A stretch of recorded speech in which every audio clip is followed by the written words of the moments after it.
$8 billion. That is the number Deutsche Bank's internal compliance division flagged in suspicious transaction reports between 2016 and 2021. $4.8 billion moving through accounts linked to Trump Organization entities while Donald Trump held the office of President of the United States. The bank's own anti-money laundering systems, designed to catch exactly this kind of activity, triggered 127 separate alerts. 127 times Deutsche Bank's computers told human analysts that something about these transactions did not look right. And for 5 years, those alerts were overridden by senior executives whose names would later appear in congressional subpoenas. Jasmine Crockett had been waiting 18 months for this moment, 18 months since she first requested the unredacted Deutsche Bank compliance reports through the House Oversight Committee's subpoena power. 18 months of stonewalling, of claims that the documents were protected by privacy laws, of legal motions filed and denied. But 3 days ago, a federal judge in the Southern District of New York ruled that congressional oversight authority superseded bank privacy protections when the transactions in question involved a sitting president. The ruling was narrow, specific, and devastating. It gave Crockett exactly what she had been asking for since January 2023, the complete Deutsche Bank file. When Donald Trump entered the House Oversight Committee hearing room at 9:47 a.m. on a Tuesday morning in April 2026, he did so with the confidence of a man who had survived every previous investigation, every previous allegation, every previous congressional hearing. He wore a dark suit with an American flag pin. His tie was red. His face carried that particular expression he reserves for moments when he believes he has already won, a kind of amused contempt, as though the entire proceeding were a formality he was graciously tolerating. He took his seat at the witness table without looking at the committee members. He adjusted his microphone. He poured himself a glass of water from the pitcher provided. He did all of this slowly, establishing his comfort in the space, his ownership of it. Representative James Comer, the committee chairman, opened the hearing with a statement about the importance of transparency in government. Trump checked his phone. When Comer finished, Trump leaned forward to the microphone and said, without being asked a question, that he was happy to be there, that he had nothing to hide, that his finances were cleaner than any president in history, and that the committee was wasting everyone's time with what he called, and here he smiled, another witch hunt. Several Republican members of the committee nodded. One applauded briefly before catching himself. Trump's opening statement lasted 14 minutes. He spoke about his business success, his decision to forego his presidential salary, his claim that the presidency had cost him billions in lost opportunities. He mentioned his hotels. He mentioned his golf courses. He mentioned that every financial disclosure form he had filed had been approved by the Office of Government Ethics. He said the words, totally legal 6 times. He said, no collusion twice, even though the hearing was not about collusion. He said that Deutsche Bank had been happy to work with him, that they had made money on his loans, that this was how business worked, and that people who had never built anything in their lives would never understand. He gestured toward the Democratic side of the committee when he said this last part. When he finished, he leaned back in his chair and folded his arms across his chest. He looked directly at Jasmine Crockett, who sat 4 seats from the chairman's position. She had not moved during his entire statement. She had not taken notes. She had simply watched him with an expression that gave away nothing at all. Her hands were folded on the table in front of her. Next to her hands sat a black leather portfolio, closed. To her left, stacked neatly on the floor beside her chair, were 4 identical cardboard archive boxes. Each box was labeled with a piece of blue painter's tape on which a date range had been written in black marker. 2016-2017. 2017-2018, 2018-2019, 2019-2021. Trump saw the boxes. Something in his posture changed, not dramatically, but his arms unfolded, his hands moved to the table. He looked at the boxes for 3 seconds, then looked away. Comer recognized Crockett for her 5-minute question period. She thanked him. She opened the black portfolio. Inside were tab dividers, each a different color. She turned to the first tab without hurry. The paper made a crisp sound in the otherwise silent room. She looked down at the document for a moment, then looked up at Trump. She said that she wanted to start with something simple, a matter of public record. She asked Trump if he recalled his statement during the 2016 campaign in which he said, and she was quoting directly, "I don't owe money to Deutsche Bank or any other bank. I'm very underleveraged. I have very little debt. She asked if he remembered saying that. Trump said he didn't recall the specific quote but that it sounded right, that he had always been conservative with debt, that this was why his company had survived when others failed. Crockett nodded. She said she had the video clip ready if he wanted to refresh his memory, but that she would take him at his word that he stood by the statement. Trump said he did. She asked him to confirm for the record that during his 2016 campaign he publicly claimed to have very little debt and specifically no debt to Deutsche Bank. Trump said that was correct, that whatever debt he had at the time was minimal, fully collateralized and not worth discussing. She turned a page. She said that was interesting because Deutsche Bank's own records, and here she lifted a document from the portfolio and held it so the camera could see the bank's letterhead and the official seal at the bottom, showed that on the date Trump made that statement, October 12, 2016, he personally guaranteed 4 separate loans from Deutsche Bank totaling $364 million. $364 million. The loans were for the Trump International Hotel in Washington, D.C., the Trump National Doral Golf Resort in Miami, and the Trump International Hotel and Tower in Chicago.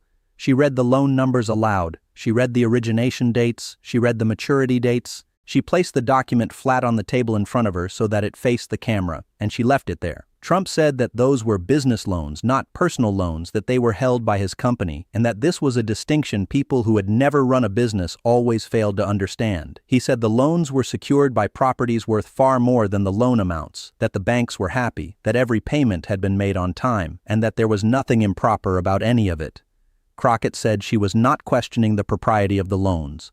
She was questioning the accuracy of his public statements. She asked a simple yes or no question. Were the public statements he made in 2016 about having no debt to Deutsche Bank true or false? The silence that followed lasted 8 seconds. Trump's jaw tightened. His eyes moved from Crockett to the document on the table to the Republican members of the committee as though seeking intervention. None came.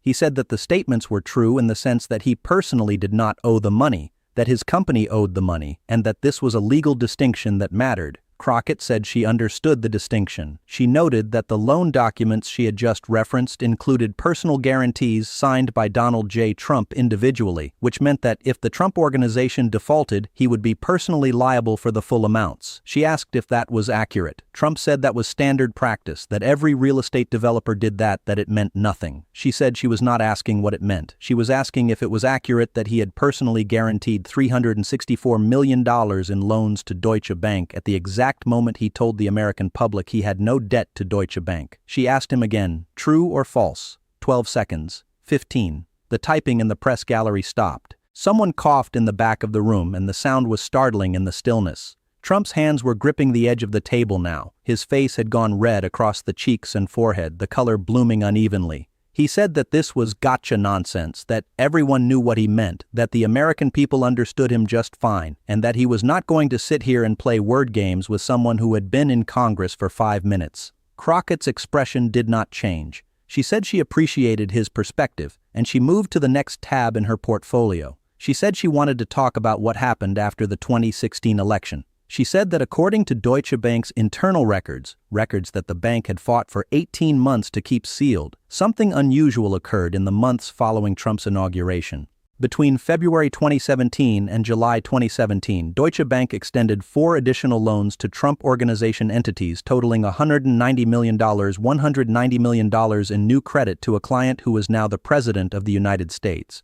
She asked if he recalled those loans. Trump said that his sons ran the company, that he had stepped back completely, that this was all handled by Don Jr. and Eric, and that he had nothing to do with any business decisions after becoming president. Crockett said that was a helpful clarification. She reached down to the first archive box, the one labeled 2016-2017, and lifted the lid. Inside were manila folders arranged vertically, each with a tab indicating its contents. She removed the first folder. She opened it. She said that the loan approval documents from Deutsche Bank required final sign-off from someone designated as the ultimate beneficial owner of the borrowing entities. She said that on each of the 4 loans extended in 2017, that designation went to Donald J. Trump. His signature appeared on page 11 of each loan packet. She said she had all 4 packets here if he wanted to review them, and she gestured to the box. Trump said he signed thousands of documents, that he couldn't remember every single thing he signed, that his lawyers reviewed everything, and that if his signature was on something, it meant his lawyers had cleared it. She asked if his lawyers had also cleared the wire transfers. She said that according to the bank's transaction logs, between March 2017 and December 2017, $28 million was transferred from Trump Organization accounts to shell companies registered in Cyprus, the British Virgin Islands, and Latvia.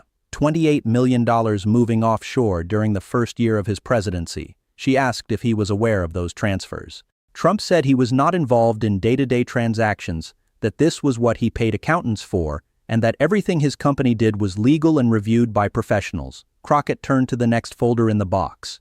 She said that was fascinating because Deutsche Bank's compliance department had flagged every single one of those transfers as suspicious, not 1 or 2, all 16 of them.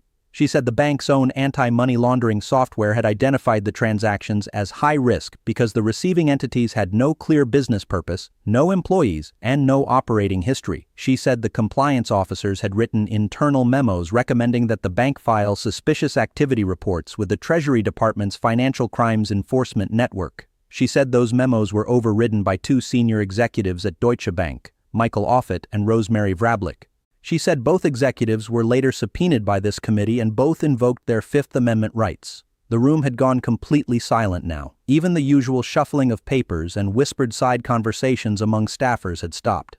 Trump was staring at Crockett with an expression that had moved past annoyance into something sharper. He said that he didn't know those people, that he had never heard those names before, and that whatever Deutsche Bank's internal processes were had nothing to do with him. Crockett said she found that interesting because Rosemary Vrablic was Trump's personal banker at Deutsche Bank for 19 years. 19 years. She had originated every major loan Trump had taken from the bank since 2007. She had attended his wedding to Melania. She had been photographed at Mar-a-Lago on 3 separate occasions. Crockett said she had those photographs here, along with phone records showing 247 direct calls between Trump's personal cell phone and Vrablic's work number between 2015 and 2020. 247 calls. She asked if that refreshed his memory about whether he knew Rosemary Vrablic.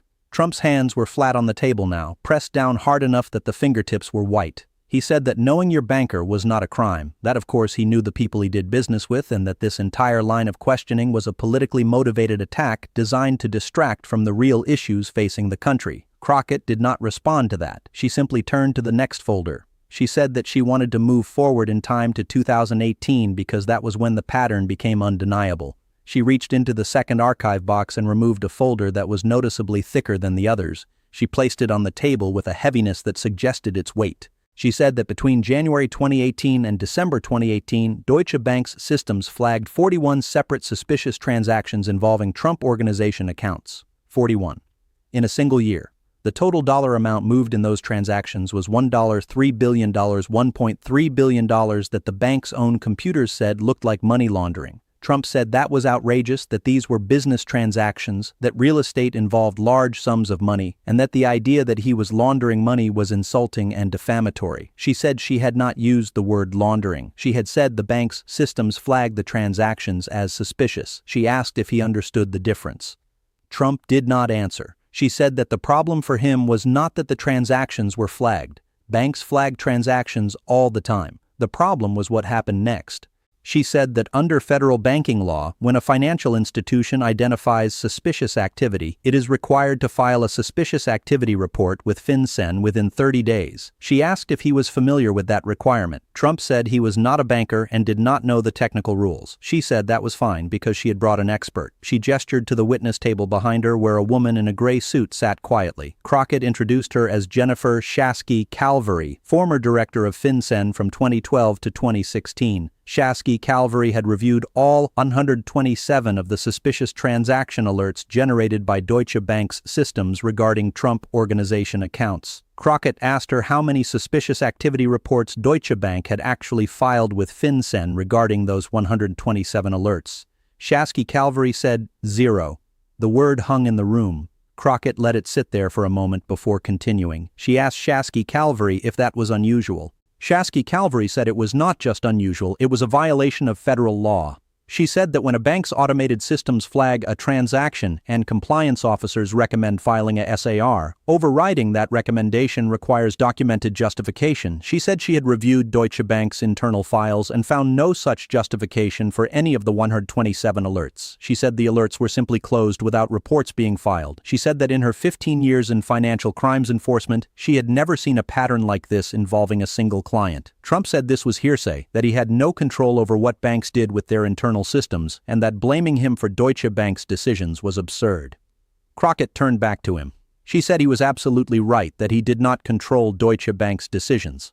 But she said he did control his own decisions, and she wanted to ask him about a specific decision he made in June 2019. She opened the third archive box and removed a single sheet of paper encased in a plastic sleeve. She said this was a photocopy of a personal check. The check was drawn on Donald J. Trump's personal account at J.P. Morgan Chase. It was made out to Rosemary Vrablic. The amount was $47,000. The memo line read, "Consulting fee." The check was dated June 18, 2019, 11 days after Deutsche Bank's board of directors opened an internal investigation into why so many SARs involving Trump Organization accounts had been overridden without proper documentation. She asked Trump if he had written that check. 23 seconds, the longest silence yet. Trump's face had gone from red to a mottled purple. His breathing was audible in the microphone. His eyes were locked on the check in the plastic sleeve. Finally, in a voice that was too loud and too fast, he said that he paid people for legitimate services all the time, that Vrablic may have done some consulting work for him, that he didn't remember every check he wrote, and that there was nothing illegal about paying for services. Crockett asked what consulting services a Deutsche Bank executive provided to him while she was employed by Deutsche Bank and actively managing his loans. Trump said he didn't recall. She asked if he had any documentation of the services rendered. Trump said his accountants would have records. She said that was good news because the committee had subpoenaed his accountants. She said Mazars USA, his longtime accounting firm, had provided complete records of all payments designated as consulting fees from 2016 to 2020. She said the $47,000 payment to Rosemary Vrablic did not appear in those records. It appeared to have been processed outside the normal accounting channel. She asked if he could explain why. Trump's chair scraped backward. He was half standing now, leaning forward on his hands. He said this was a setup, that the documents were being twisted, that everything he had done was legal, and that the committee should be investigating Hunter Biden instead of harassing a former president who had served his country. Crockett remained seated. Her voice did not rise. She said she understood he was frustrated, but she had just a few more questions. She asked him to please retake his seat. Trump did not sit. He looked at his lawyer, who whispered something urgent. Trump shook his head. He said he was not going to sit here and be accused of crimes by someone who didn't understand basic business. He said Crockett had been a civil rights lawyer before Congress, that she had never built anything, never employed anyone, never created a single job, and that she had no idea what it took to operate in the real world. Crockett waited until he finished. Then she said she appreciated his assessment of her background, and she wanted to address it directly. She said he was correct that she had been a civil rights attorney. She had represented workers who were not paid for their labor. She had represented contractors who were stiffed on their invoices. She had represented employees who were fired without cause. She said that in her 12 years practicing law, she had handled 127 cases involving wage theft, contract violations, and fraudulent business practices, and she said that in reviewing the Deutsche Bank documents over the past 3 days, she had found something that connected directly to that experience. She reached into the fourth archive box. She removed a folder that was thicker than all the others. She said that buried in the transaction logs from 2017 to 2020 were payments to 312 individual contractors and subcontractors who had worked on Trump Organization properties. 312 people. She said that according to Deutsche Bank's records, Trump Organization entities had received loan disbursements totaling $84 million specifically earmarked for contractor payments on the Washington, D.C. hotel renovation and the Doral Golf Course restoration. $84 million that the bank had released on the condition that it be used to pay the workers and suppliers who had done the work. She said that $84 million went into Trump Organization accounts, but only $51 million went out to contractors. $51 million. She asked Trump if he could account for the remaining $33 million. Trump said that was accounting, that there were cost overruns and budget adjustments, that this was how construction worked, and that he didn't have the numbers in front of him. Crockett said she did have the numbers in front of her. She said she had contacted 47 of the contractors listed in the Deutsche Bank disbursement logs. She said that 31 of them reported being paid late. 18 reported being paid less than their contract amount, and 8 reported never being paid at all. She said one of those 8 was here today. A man in the gallery stood up. He was in his early 60s, wearing a suit that looked like it had been purchased for this occasion. Crockett asked him to identify himself. He said his name was Martin Alvarez. He said he owned a small electrical contracting company in Fort Lauderdale. He said his company had been hired in 2018 to rewire the ballroom and conference facilities at Trump National Doral. The contract was for $240,000. He said his crew worked for 6 weeks. He said they completed the job on time and to specification. He said when he submitted his final invoice, he was told that Trump Organization was disputing the quality of the work and would only pay $140,000. He said he spent 2 years trying to collect the remaining $100,000. He said he eventually gave up because he could not afford the legal fees. He said the money he lost on that contract forced him to lay off 3 employees. One of them was his daughter. Crockett thanked him. She asked Trump if he remembered Martin Alvarez or the Doral electrical contract. Trump said he did not personally handle contractor payments, that this was managed by his team, and that if there was a dispute about quality, it was handled through normal business channels. Crockett asked if normal business channels included taking loan money that was supposed to pay contractors and instead transferring it to offshore accounts while the contractors went unpaid. Trump's lawyer stood and said that the question was inflammatory and assumed facts not in evidence. Crockett withdrew the question. She said she would simply note for the record that $33 million in contractor payments had disappeared into Trump Organization accounts during the same period that $28 million had been transferred to shell companies in Cyprus and the British Virgin Islands. She said the committee would allow the American people to draw their own conclusions about whether those two numbers were related. Trump ripped the microphone from his lapel. The sound was harsh and loud through the speakers. He said he was done with this circus. He said Crockett was a liar and a fraud. He said the whole committee was corrupt. He said he had cooperated fully and answered every question, and that he would not be treated this way by people who had never accomplished anything in their lives. He turned toward the door. Crockett said his name, not loudly, just once. Mr. Trump. He stopped. He did not turn around, but he stopped.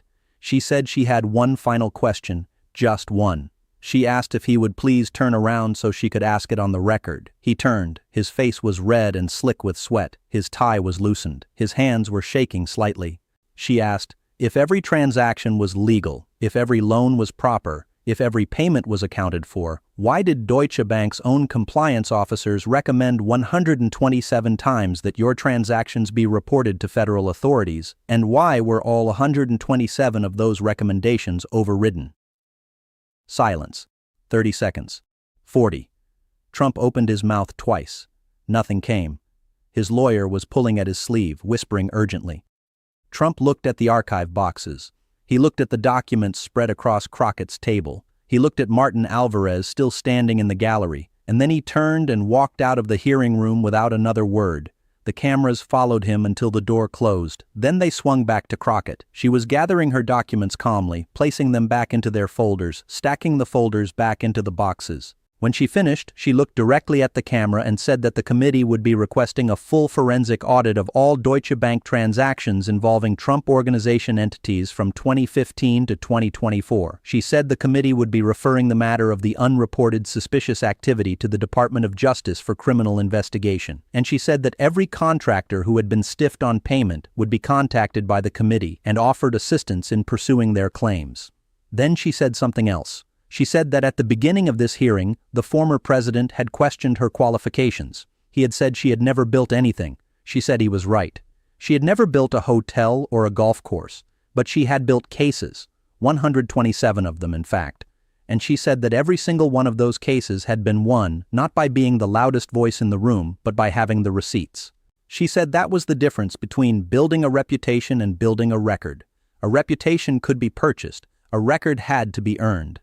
The hearing adjourned at 11:34 a.m. Trump did not return. By that evening, Deutsche Bank had released a statement saying it was cooperating fully with the congressional investigation and had suspended 2 executives pending an internal review. By the next morning, the Department of Justice confirmed it had opened a preliminary inquiry into potential violations of the Bank Secrecy Act, and by the end of the week, 17 additional contractors had come forward with documentation showing unpaid invoices totaling $7 million on Trump Organization projects. The question Trump could not answer in that hearing room, why 127 red flags were all ignored, would become the question that followed him everywhere, not because Crockett had shouted it or dramatized it or made it partisan, but because she had simply placed the documents on the table and asked him to explain them. And he could not. The silence was the answer. The empty chair was the answer. The walk toward the exit was the answer. "You questioned my qualifications," she had said at the end, "but I am not the one who left the hearing room rather than account for $8 billion in flagged transactions. That was not partisan politics, that was just math. And math, as it turned out, did not care how loudly you insisted you were right."